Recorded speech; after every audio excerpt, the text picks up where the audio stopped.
Everyone, एक बार फिर स्वागत है आप सबका आपके अपने चैनल लिब्रोलाइट पर। आज की वीडियो में हम कवर करेंगे मार्क 21। ठीक है, हम मार्क के बारे में थोड़ा जानेंगे और फिर देखेंगे कि किस तरीके से मार्क 21 में एंट्री की जाती है। तो चलिए वीडियो शुरू करते हैं। मार्क की फुल फॉर्म होती है मशीन रीडेबल कैटलॉगिंग, और जो ये 21 यहाँ पे लिखा हुआ है, ठीक है, इसका मतलब होता है 21st सेंचुरी। मार्क जो है वो एक स्टैंडर्ड है जो कि लाइब्रेरीज में जो हमारे आइटम्स होते हैं या फिर जो मटेरियल हमारे पास होता है उसको कैटलॉग करने के लिए एक डिस्क्रिप्शन प्रोवाइड करता है। इसे आप इस तरीके से समझ सकते हैं कि हमें एक बॉक्स दे दिया गया है जिसमें कुछ एरियाज़ दिए गए हैं और उन एरियाज़ के अकॉर्डिंग हमें अपनी जो डेटा है वो फिल करना है। ये होता है हमारा मार्क। इसे आप दूसरे तरीके से ऐसे समझ सकते हैं जैसे कि हम ACR2R की कार्ड्स में मैनुअली एंट्री करते हैं, कार्ड्स में एंट्री करते हैं, यहाँ हमें एंट्री करनी होती है ऑनलाइन। ठीक है, हमें एक ऑनलाइन डेटाबेस तैयार करना होता है। अब बात करते हैं कि इसे तैयार किसने किया था। इसे तैयार किया गया था हेनरिएटा एवरम द्वारा, जो कि एक कंप्यूटर प्रोग्रामर थी। अभी जो हम पढ़ रहे हैं मार्क 21, वो इंटीग्रेशन है मार्क का और यूनिमार्क का। ठीक है, आगे हम एक फॉर्मेट देखेंगे जिसके थ्रू हम ये जानने की समझने की कोशिश करेंगे कि किस तरीके से मार्क 21 में एंट्री की जाती है। ठीक है, क्योंकि जब हम एग्ज़ाम देते हैं या फिर अपना असाइनमेंट बनाते हैं उसमें ज़ाहिरा तौर पे हमें जो मार्क की एंट्री करनी होती है वो हम मैनुअली ही करते हैं, राइट। उसके लिए हम कंप्यूटर हमें नहीं प्रोवाइड किया जाता है, हम ऑनलाइन डेटाबेस तैयार नहीं करते हैं। तो वो किस तरीके से टेबल बनाई जाती है, किस तरीके से टैग्स लिखे जाते हैं, किस तरीके से डेटा फिल किया जाता है, वो सारी चीज़ें आज हम देखेंगे। और फिर एक एग्जांपल के थ्रू आपको क्लैरिटी मिल जाएगी कि किस तरीके से एक जो एंट्री है, जो मार्क एंट्री है, वो की जाती है। चलिए फॉर्मेट देखते हैं। ये देखिए, ये है हमारा मार्क 21 का फॉर्मेट। इसमें यहाँ आप देखेंगे टैग्स दिए गए हैं। ठीक है, जैसे 020, 022, 082, 100, ये हमारे टैग होते हैं। ठीक है, जैसे सीरियल नंबर होते हैं 1 2 3 4 5, ऐसे ही हमें टैग्स दिए जाते हैं मार्क 21 में। उसकी खासियत यह है कि जो ये टैग्स दिए जाते हैं ये सेंडिंग ऑर्डर में होते हैं। ठीक है, जब आप अपना एग्ज़ाम देंगे या फिर अपना असाइनमेंट बनाएंगे तो उसमें कोशिश करिए कि जो अपने टैग्स लिखेंगे आप वो अपना असेंडिंग ऑर्डर में ही लिखें। ठीक है, ये मैंडेटरी होता है, इसे फॉलो किया जाता है। दूसरा बॉक्स होता है हमारा डिस्क्रिप्शन का, तीसरा होता है इंडिकेटर, फोर्थ होता है सब फील्ड और लास्ट होता है हमारा डेटा। डेटा जो हमारा क्वेश्चन होता है उसमें जो जानकारी प्रोवाइड की जाती है वो हमें यहाँ मार्क 21 में एज अ एंट्री फिल करनी होती है, तो वो होता है हमारा डेटा। ठीक है, तो शुरू करते हैं हमारे फर्स्ट टैग से जो कि होता है 020 और इसका डिस्क्रिप्शन होता है ISBN। ठीक है, 020 जो टैग है वो यूज़ किया जाता है ISBN के लिए। ये आपको याद करने होंगे क्योंकि ये आपको एग्जाम में लिखने होंगे। ऑलराइट, इंडिकेटर इसका होता है $, और सब फील्ड में हम लिखते हैं $A। जब हम डेटा फिल करते हैं तो $A लिखते हैं सबसे पहले और उसके बाद एंट्री आगे की जाती है। ठीक है, वो एंट्री किस तरीके से की जाती है, किस तरीके से ISBN नंबर लिखा जाता है, वो हम अपने एग्जाम्पल के थ्रू कवर करेंगे। नेक्स्ट है हमारा 022 जो कि होता है ISSN का नंबर। फॉर एग्जाम्पल आप किसी सीरियल की एंट्री कर रहे हैं, ठीक है, तो उसके लिए हमें 022 यूज़ करना होता है। इसका इंडिकेटर भी सेम होता है $, और यहाँ सब फील्ड दिया गया है $A, और जब हम डेटा फिल करते हैं उसमें भी हम $A लिखकर अपना जो सीरियल नंबर है वो यहाँ फिल करते हैं। ठीक है, तीसरा है हमारा 082 और यहाँ इसका डिस्क्रिप्शन है कॉल नंबर, और ये कॉल नंबर है सिर्फ DDC का। ठीक है, अगर आप कोई दूसरा क्लासिफिकेशन स्कीम यूज़ करते हैं रादर देन DDC तो आपको उसके हिसाब से टैग यूज़ करने होते हैं। लेकिन जैसे कि हमारे सिलेबस में हम DDC ही पढ़ते हैं तो उसके लिए जो टैग यूज़ किया जाता है वो 082 होता है। ठीक है, इसलिए आप सीधा कॉल नंबर लिख सकते हैं, इसमें DDC या तो ब्रैकेट में डाल सकते हैं, आपकी चॉइस है। इंडिकेटर इसका $0 होता है, सब फील्ड में $A होता है, और डेटा जब हम फिल करते हैं तो $A लिखते हैं, उसके बाद इसका हम कॉल नंबर लिखते हैं जो कि गिवन होता है आपके क्वेश्चन में। नेक्स्ट है हमारा 100 मेन एंट्री पर्सन। जब आपने ACR2R के कार्ड्स बनाए होंगे, ठीक है, उसमें आप दो तरीके की एंट्रीज करते हैं। एक होता है आपका एडिट एंट्री और एक होता है आपका मेन एंट्री। मेन एंट्री दो तरीके से की जाती है, या तो आप टाइटल से करते हैं या फिर ऑथर से करते हैं। ऑथर से अगर आप अपनी मेन एंट्री करते हैं उस केस में हमें 100 टैग की एंट्री करनी होती है मार्क में, और इसमें आप देखेंगे 1 हैश लिखा हुआ है इंडिकेटर में, ठीक है। यहाँ अगर हम फोर नेम से अपना शुरू करते हैं नाम, जो कि हम नहीं करते हैं, ठीक है। जैसे कि आप अपना जो मेन एंट्री बनाते हैं ऑथर से, तब हम अपना पहले सरनेम लिखते हैं, उसके बाद कोमा देके फोर नेम लिखते हैं। तो अगर हम सपोज फोर नेम लिखते हैं पहले, तो उसके लिए हम 0 लगाते हैं, लेकिन यहाँ जो एंट्री की जाती है वो सरनेम से ही की जाती है, इसलिए 1 लिखा जाता है और हैश लिखा जाता है, ठीक है। और सब फील्ड में हमारा $A आता है। $A के बाद हम सरनेम लिखते हैं, जो भी हमारा ऑथर होता है, उसके बाद कोमा लगा के फोर नेम लिखते हैं, ठीक है। नेक्स्ट है हमारा 245 टाइटल एंट्री। ये टाइटल एंट्री आपकी दोनों के लिए होती है, चाहे आपका एडिट एंट्री है या फिर आपका मेन एंट्री है, ठीक है। अगर आपने मेन एंट्री अपना टाइटल से की है तब भी आपको 245 की एंट्री करनी है, और अगर नहीं की है तब भी आपको 245 की एंट्री करनी है, ठीक है, क्योंकि ये हमारा तब एडिट एंट्री बन जाती है। किस तरीके से बनती है वो भी हम देख लेते हैं। मेन एंट्री के लिए हमारा 0 होता है और एडिट एंट्री के लिए हमारा होता है 1, ठीक है। अगर आपने आपका जो टाइटल है वो एज अ मेन एंट्री आपने यूज़ किया है, तब आप लगाएंगे 0। जो यहाँ आप फर्स्ट 0 देख रहे हैं वो उसके लिए होता है। लेकिन अगर आपने उसको as a added entry use किया है तब आप लिखते हैं 1, ठीक है। यहाँ जो दूसरा 0 दिया गया है वो होता है आपका आर्टिकल्स के लिए। अगर आपका टाइटल बिना किसी article like A and the के बिना शुरू होता है तब हम लगाते हैं 0, ठीक है।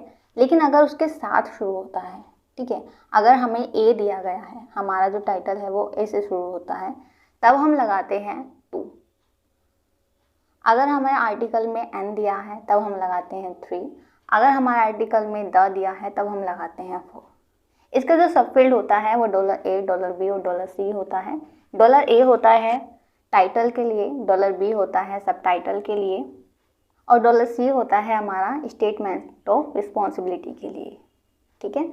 जब आपने ACR2R के कार्ड्स बनाए होंगे तब आप लिखते हैं टाइटल एंड स्लैश लगा के आप ऑथर का नाम लिखते हैं, ठीक, ये वही है स्टेटमेंट ऑफ रिस्पॉन्सिबिलिटी, ठीक है।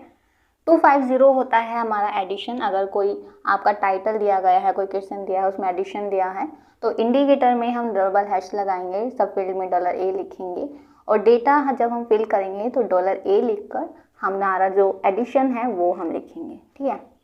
नेक्स्ट होता है हमारा 260, जो कि होता है इम्प्रिंट के लिए या फिर पब्लिकेशन के लिए। आप दोनों में से कुछ भी लिख सकते हैं अपने एग्जाम में, तो इम्प्रिंट लिख सकते हैं आप या फिर पब्लिकेशन। इसका इंडिकेटर जो होता है वो भी डबल हैश होता है।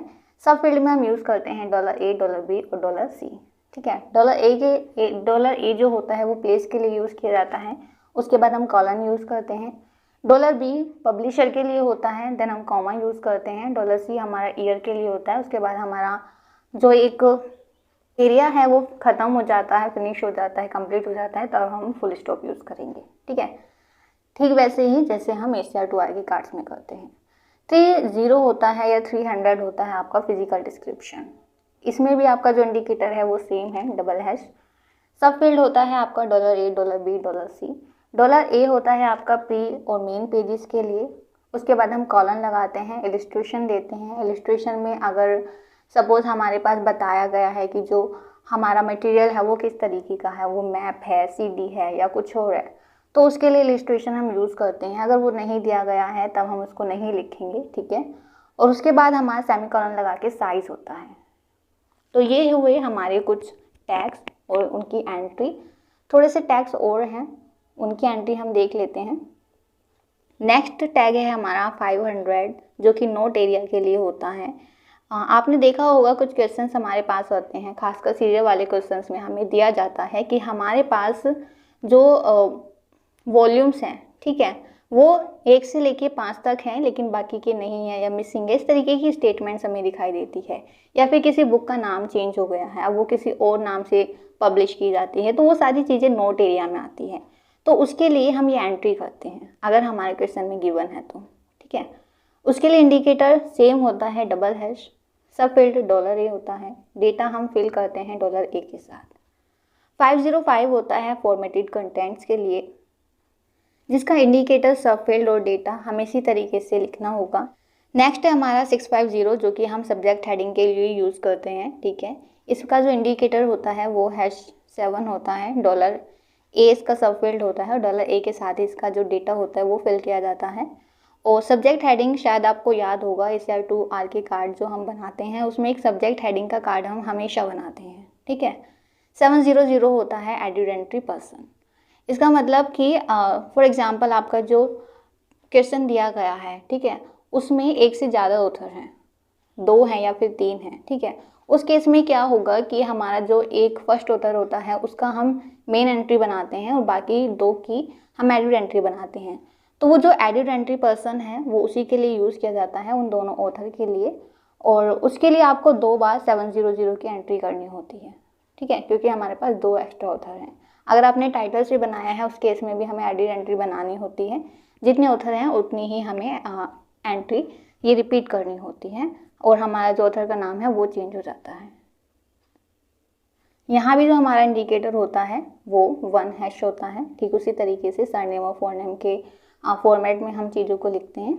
और $A इसका सब फील्ड होता है और $A के साथ ही हम इसका डेटा एंट्री करते हैं। 740 होता है अनकंट्रोल्ड फॉर्मेट, ये आपका यूज़ किया जाता है वॉल्यूम के एंट्री में, इंडिकेटर इसका सेम होता है और $। और सब फील्ड है आपका $A, डेटा भी जो होता है $A के साथ फिल किया जाता है। 830 है एडिड एंट्री सीरीज़, अगर सीरीज़ की कोई एडिड एंट्री है उसके लिए हमें ये एंट्री करनी होती है। इंडिकेटर है आपका $X और जो सब फील्ड है वो आपका $A है और डेटा में आपको $A के साथ एंट्री करनी होगी। और लास्ट है हमारा 900 जो कि होता है एक्सेशन नंबर के लिए यूज़, और इसका जो इंडिकेटर होता है वो $# होता है, सब फील्ड $A के साथ ही हम अपना डेटा फिल करते हैं, ठीक है। तो ये अभी आपने फॉर्मेट जान लिया कि किस तरीके से चीज़ें होती हैं। अभी एक एग्जांपल हम देख लेते हैं। ये देखिए, ये हमारा टाइटल है इंट्रोडक्शन टू न्यूक्लियर साइंस। इसका मैंने आपको कैटलॉगिंग का एंट्री करके दिखाया था। आज हम मार्क की बात कर लेते हैं। तो आप देखेंगे जो चीज़ें हमें दी गई है, ठीक है, ऐसा नहीं है कि जो फॉर्मेट आपने देखा आपको वो सारी एंट्री करनी है। आपको वही एंट्री करनी होती है जो डेटा हमारे क्वेश्चन में हमें गिवन होता है, ठीक है। अगर नहीं दिया है, फॉर एग्जांपल एडिशन नहीं दिया है तो हम एडिशन की एंट्री नहीं करेंगे, नोट नहीं दिया है तो नोट की एंट्री हम नहीं करेंगे, हम एंट्री वही करते हैं जो गिवन होता है। ऑलराइट, तो चलिए शुरू करते हैं। जैसे कि आप देखेंगे हमें ISBN नंबर दिया गया है, तो सबसे पहले हमारी एंट्री होगी 0 to 0 ISBN की। उसका इंडिकेटर होगा $, सब फील्ड $A और $A के साथ ही हम लिखेंगे हमारा डेटा, ठीक है, उसे हम फिल करेंगे। और यहाँ आपको ISBN नंबर दिखाई दे रहा है, ये सेम ISBN नंबर हम लिख देंगे हमारे डेटा एंट्री में। और जैसे कि मैंने आपको बताया कि हमें असेंडिंग ऑर्डर में ही टैग्स लिखने होते हैं, तो आप देखेंगे कि जो टैग्स लिखे गए हैं वो असेंडिंग ऑर्डर में है, ठीक है। नेक्स्ट है हमारा 082 कॉल नंबर के लिए यूज़ किया जाता है और उसका इंडिकेटर 00, $A इसका सब फील्ड, $A के साथ हम इसकी एंट्री करेंगे, कॉल नंबर लिखेंगे 539.7 एंड BRY, ठीक है। नेक्स्ट है हमारा 100 मेन एंट्री पर्सन, क्योंकि यहाँ पे हमें सिर्फ एक ही ऑथर गिवन है, तो जो हमारी मेन एंट्री बनेगी वो ऑब्वियस है कि हम ऑथर से बनाएंगे। तो जो फॉर्मेट हम यूज़ करते हैं सरनेम फोरनेम वाला, उसी के अकॉर्डिंग हमारा इंडिकेटर है 1#। सब फील्ड में $A दिया गया है और $A के साथ हमने हमारा पहले सरनेम लिखा है और उसके बाद कोमा लगा के लिखा है उसका फोरनेम, ठीक है। नेक्स्ट है हमारा 245 टाइटल। इसका इंडिकेटर हमने अपने टाइटल के हिसाब से दिया हुआ है। पहला जो डिजिट है वो हमने इस हिसाब से लिया है कि ये हमारा एडिड एंट्री है या मेन एंट्री है। दूसरा हमने इसलिए लिया है कि हमारा जो इंट्रोडक्शन है उसमें कोई भी आर्टिकल यूज़ नहीं हुआ है, ठीक है। जो सब फील्ड है उसमें हमने $A, $B, $C का यूज़ किया है और डेटा को फिल करते हुए आप देखेंगे हमने लिखा है $A introduction to nuclear science. उसके बाद हमारे पास सब टाइटल नहीं दिया गया है, इसलिए हमने स्लैश का यूज़ किया है डायरेक्ट और $C लिखकर हमने रनिंग में हमारे ऑथर का नाम लिखा है, ठीक है। नेक्स्ट है हमारा 250 एडिशन, जिसके लिए इंडिकेटर होता है $। सब फील्ड है $A और $A के साथ हमने लिखा है सेकंड ED। इसको पूरा एडिशन नहीं लिखते हैं, शॉर्ट में लिखते हैं ED, ठीक है, उसके बाद फुल स्टॉप। 260 होता है हमारा इम्प्रिंट या पब्लिकेशन, कुछ भी आप यूज़ कर सकते हैं और कोई एक ही यूज़ करना होता है, लेकिन यहाँ मैंने आपको दोनों ही लिख कर दिखा दिए हैं ताकि आपको याद रहे, आप दोनों में से कुछ भी यूज़ कर सकते हैं। इंडिकेटर सेम होता है हमारा डबल हैश। सब फील्ड है हमारा $A, $B, $C, क्योंकि इसमें 3 एंट्री होती हैं।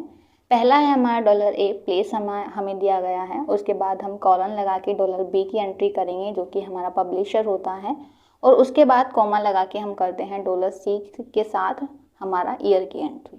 ठीक है, नेक्स्ट है 300 फिजिकल डिस्क्रिप्शन। इंडिकेटर इसका सेम है, डबल हैश। सब फील्ड के लिए $A, $B, $C यूज़ करेंगे।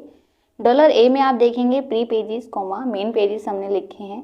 इलिस्ट्रेशन हमें नहीं दिया गया है, इसलिए हमने कॉलन यूज़ नहीं किया है, बल्कि सेमी कॉलन यूज़ करते हुए $C लिखा है। उसके बाद हमने अपना साइज़ लिखा है। नेक्स्ट है 650 की एंट्री सब्जेक्ट हेडिंग की, जो कि है #7, और यहाँ सब फील्ड में $A है, और $A के साथ हमने न्यूक्लियर साइंस सब्जेक्ट हेडिंग ली है, जो कि हम सीएस लिस्ट से लेते हैं। और नेक्स्ट है हमारा 900 accession number, double hash indicator है, $A हमारा सब फील्ड है, और $A के साथ ही हमने लिखा है हमारा एक्सेशन नंबर। ठीक है, ये देखिए जो जितने भी हमारे एलिमेंट्स दिए गए हैं हमारे क्वेश्चन में, वो सारे हमने कवर कर लिए हैं हमारी मार्क एंट्री में। ठीक है, इस तरीके से हमें मार्क एंट्री करनी होती है। तो मुझे उम्मीद है ये आपको क्लियर होगा कि किस तरीके से मार्क की एंट्री की जाती है। ठीक है, तो आज की वीडियो में इतना ही। अब मिलेंगे नेक्स्ट वीडियो में। अपने फीडबैक्स देना मत भूलिएगा। तब तक खुश रहिए, हंसते रहिए और पढ़ते रहिए।